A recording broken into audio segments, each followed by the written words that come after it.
સરિતા બીજું શું કહેતી હતી? નીતિએ મમ્મીને પૂછ્યું. બીજું શું કહે? મને તો તે અહીં આવે છે તે જ પસંદ નથી. પણ શું કરું?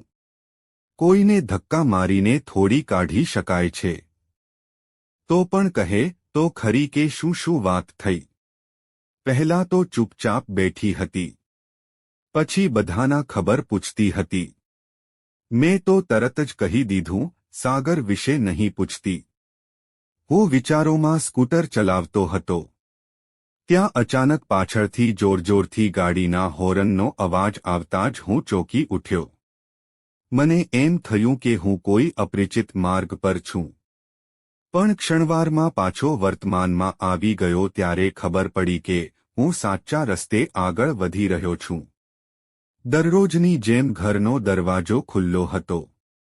મેં હળવેકથી બ્રીફકેસ મૂકી અને બૂટ કાઢી શર્ટ ઉતારતો હતો ત્યાં માનો અવાજ આવ્યો. તે વધારે વખત બેઠી નહીં.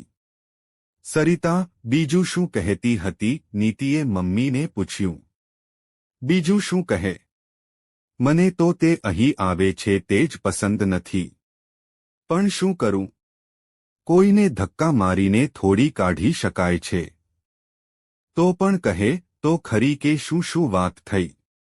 પહેલા તો ચૂપચાપ બેઠી હતી. પછી બધાના ખબર પૂછતી હતી. મેં તો તરત જ કહી દીધું, સાગર વિશે નહીં પૂછતી.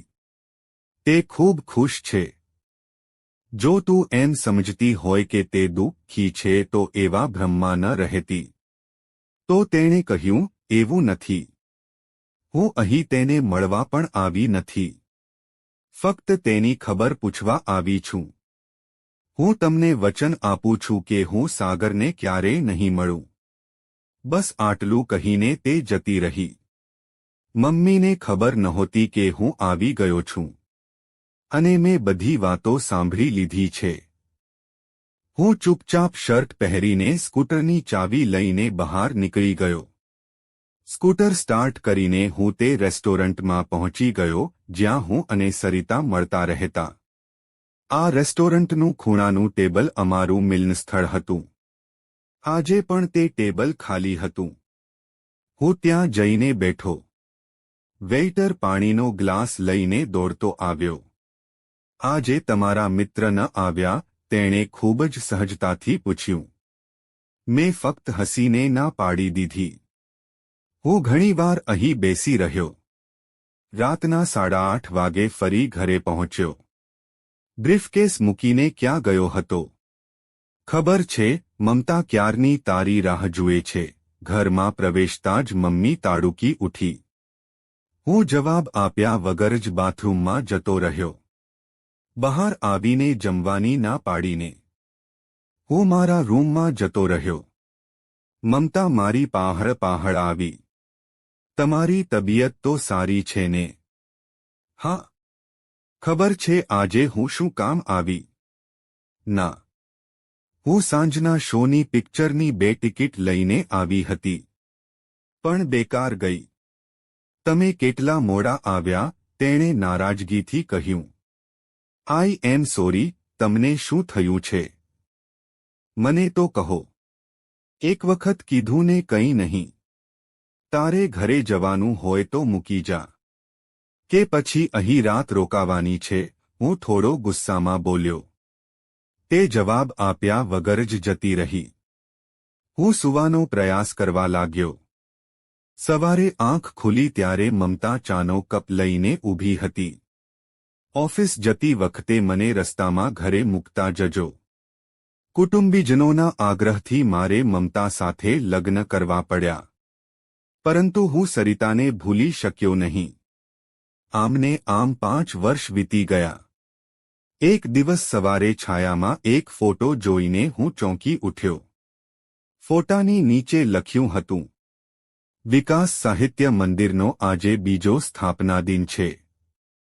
આ પ્રસંગે સુપ્રસિદ્ધ લેખિકા સરિતાના બીજા પુસ્તકનું વિમોચન થવાનું છે અને સરિતાનું સન્માન પણ થવાનું છે. મેં બધાની નજર ચૂકવીને તે હાપાનું કટિંગ ખિસ્સામાં સરકાવી લીધું અને જલ્દી તૈયાર થઈ ગયો. મમતાએ મને ટોક્યો પણ ખરો, કે હજી 9 વાગ્યા છે. ત્યાં ઓફિસ કેમ ચાલ્યા? અમારી સાથે રહેવું ગમતું નથી. તેને જવાબ આપવાનું ટાળીને હું શૂઝ પહેરવા લાગ્યો તો તેણે પૂછ્યું, જમવું નથી? ના. મને જૂની વાતો યાદ આવી ગઈ. સરિતાએ મને કહ્યું હતું કે, સાગર, તારા ઘરના કહે ત્યાં તું લગ્ન કરી લે, તેઓ તારા ભલા માટે જ કહે છે. મેં નક્કી કર્યું છે કે હું અપરિણીત રહીશ. પણ તું લગ્ન કરી લેજે. ક્યારેક મને યાદ તો કરીશ ને. આજે મને ખબર પડી કે સરિતા પોતાની વાત પર અડગ હતી. અને હું કાયર એને બીજાની સાથે લગ્ન કરવાનું પણ ન કહી શક્યો. હું તો તેની સાથે જ લગ્ન કરવા ઈચ્છતો હતો. પરંતુ ઘરનાઓ સામે મજબૂર હતો. જે સાગર પર વિશ્વાસ કરીને પર્વત તથા મેદાન છોડીને સરિતા આવી હતી. તેને સાગરે અપનાવી નહીં. અને મદદરીએ જ ડૂબાડી દીધી. કદાચ સરિતાને ન અપનાવી શક્યો એટલે જ સાગરના જીવનમાં ખારાશ છે. હું વિચારો કરતો તે છાપાની ઓફિસમાં પહોંચ્યો. ત્યાં જઈને વિકાસ સાહિત્ય મંદિરનું સરનામું પૂછ્યું. થોડી વારમાં સહસંપાદકે સરનામું આપ્યું. અને હું એકદમ ખુશ થઈ ગયો. જાણે મારી મંઝિલ મળી ગઈ. પછી વિકાસ સાહિત્ય મંદિર પહોંચીને તે હાપાનું કટિંગ બતાવીને સરિતાના સરનામા વિશે પૂછ્યું. પહેલા તો તેમણે મને કંઈ પણ કહેવાની ના પાડી દીધી. ઘણી કાકલુદી બાદ તેમણે અંદર જઈને સરિતાને ફોન કર્યો. મારું નામ આપ્યું. અને સરનામું આપવું કે નહીં તેમ પૂછ્યું. સરિતાએ હા પાડતા જ તેણે મને સરનામું ફોન નંબરો આપ્યા. હું ઓફિસમાં પહોંચ્યો. અને સરિતાને ફોન લગાડ્યો. પહેલા તો મારા હેલ્લોનો કોઈ જવાબ જ ન મળ્યો. 2-3 વખત હેલ્લો કરતા તેનો એકદમ ભારે અવાજ સંભળાયો. સાગર, કેટલા વર્ષો પછી તારો અવાજ સાંભળું છું. મને થયું કે તે બોલી નથી શકતી. અમદાવાદ છોડીને નાના ગામડામાં તે શું કરી રહી છે? મેં તેને કહ્યું કે હું તેને મળવા કાલે આવું છું. ફોન મૂકીને હું મારા કામ પતાવવામાં વ્યસ્ત થઈ ગયો. અમદાવાદ સરિતાને ખૂબ ગમતું હતું. તે છોડીને તે નાનકડા ગામડામાં શા માટે રહે છે? તે વાતનું મને આશ્ચર્ય થયું. તંદ્રામાં મારો પ્રવાસ પૂરો થયો. બસ સ્ટેન્ડ પર ઉતરીને મેં રિક્ષાવાળાને સૃજલ એપાર્ટમેન્ટ કહ્યું તો તે હસવા લાગ્યો. અરે આને સૃજલ એપાર્ટમેન્ટ જવું છે, એમ કહીને તેણે બીજા રિક્ષાવાળા સામે આંખ મિચકારી. મને એકદમ આશ્ચર્ય થયું. મેં પૂછ્યું, મને કંઈ સમજાતું નથી. કેમ તમે હસો છો? તેણે કહ્યું કે સૃજલ એપાર્ટમેન્ટ એટલે કુંવારી ડોશીઓનો ફ્લેટ અને મને ઇશારાથી રિક્ષામાં બેસવાનું કહ્યું.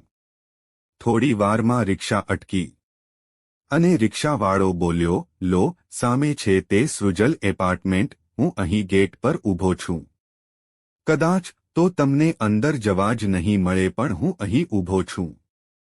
એટલે પાછા વળતી વખતે તમને તકલીફ ન પડે.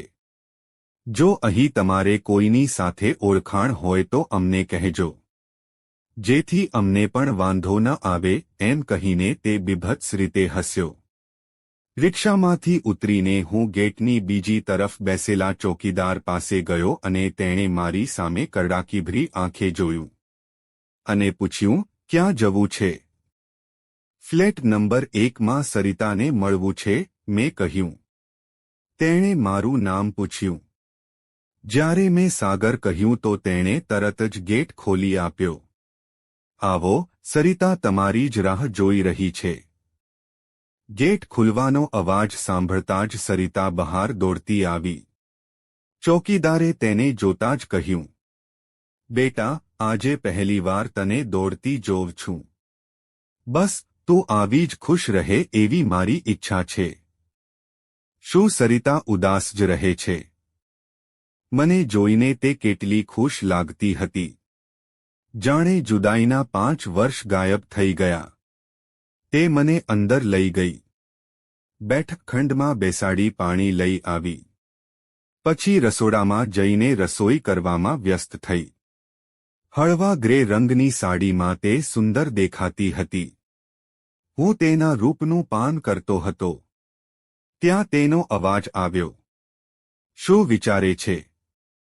બાથરૂમમાં જઈને નાહી લે.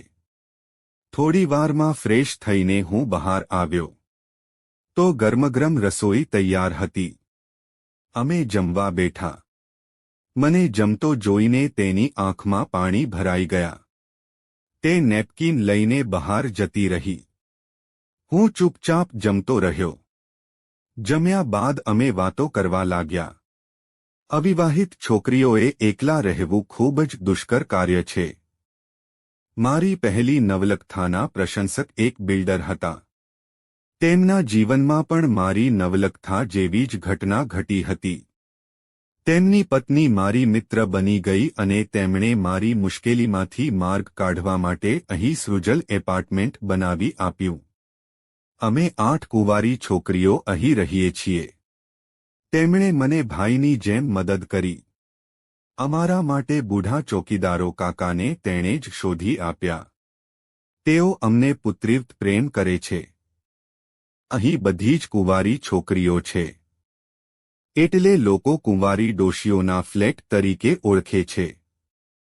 જવા દે મારી વાત, તારી વાત કર. તારી પત્ની કેમ છે? તારી નોકરી કેમ ચાલે છે? હું તો ત્યાં જ નોકરી પર છું. ફરક એટલો છે કે હું મેનેજર બની ગયો છું. મારો એક પુત્ર છે.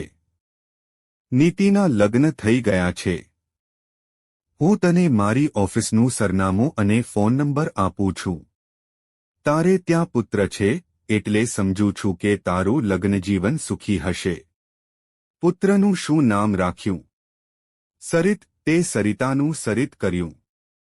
કોઈએ વિરોધ ન કર્યો. શરૂઆતમાં બધાએ કર્યો. પણ હું અડગ હતો. એટલે પછી તેમણે તેને પપ્પુ કહેવાનું શરૂ કર્યું. હું જ તેને સરિત કહું છું. સરિતા, તું પાછી આવી જા. હું તને સારી નોકરી અને ફ્લેટ અપાવી દઈશ. ત્યાં આપણે સાથે રહીશું. ના, સાગર, હું અહીં ખુશ છું. અહીં પણ હું એકલી નથી. મારી સાથે તારી યાદ છે. ફક્ત તારો ફોટો મારી પાસે નથી. જો તે આપ્યો હોત તો. વાત કરતા કરતા સરિતા એકદમ રડી પડી. ઘણીવાર સુધી તે મારા ખોળામાં માથું મૂકીને રોતી રહી. અને હું તેના વાળમાં આંગળી ફેરવતો રહ્યો. પછી ધીમેથી તેનું માથું ઊંચકીને તેની પાંપણો ચૂમી લીધી. તે અંદર જઈને મોઢું ધોઈ આવી. સાગર, માફ કરજે. હું મારા પર નિયંત્રણ ન રાખી શકી. ઊભો રહે, હું કોફી બનાવું. કોફી પીતામ મેં જવાની વાત કરી તો તેણે કહ્યું, સાંજે બધી છોકરીઓ આવે તેની સાથે ઓળખાણ કરીને જજે. સાંજના તો ત્યાં મિની પાર્ટીનું આયોજન થઈ ગયું. ચોકીદાર કાકા પણ આવી પહોંચ્યા. મોકો જોઈને મેં તેમને કહ્યું, સરિતાનું ધ્યાન રાખજો. તેઓ અચાનક મને ધૂરકીને બોલ્યા, તમે તેનું ધ્યાન રાખ્યું? હું ક્ષણવાર માટે હતપ્રભ બની ગયો. તેણે કહ્યું, તમે અને તમારી જેવા અન્ય યુવકોએ આ હોકરીઓનું ધ્યાન રાખ્યું હોત તો મારી જરૂર ન પડત. પણ હું અહીં તેમનું સંપૂર્ણ ધ્યાન રાખું છું. તમે જાઓ, ચિંતા ન કરતા. હું એકદમ શૂન્યમનસ્ક બની ગયો. ત્યાં સરિતા આવી અને કહ્યું, સાગર, ક્યાં ખોવાઈ ગયો? ઘર યાદ આવી ગયું ને? તું જા, મને તને રોકવાનો પણ કોઈ નથી. બને તો સરિતનો એક ફોટો મોકલજે જેથી મન મનાવ્યા કરું. આટલું બોલતા ફરી તેની આંખો ભરાઈ આવી. રસ્તામાં પાછા ફરતી વખતે મને વિચાર આવ્યો કે હું સરિતાની સામે વામણો પુરવાર થયો. તેના અનહદ પ્રેમની સામે હું એકદમ નિમ્ન બની ગયો. ખરેખર સરિતા સાગરની જ હતી અને રહેશે. તે વાતની પ્રતીતિ મને આજે થઈ ગઈ. જો તમને આ વિડિયો ગમ્યો હોય તો લાઇક કરો, મિત્રો સાથે શેર કરો અને ચેનલને સબસ્ક્રાઇબ કરો. ધન્યવાદ.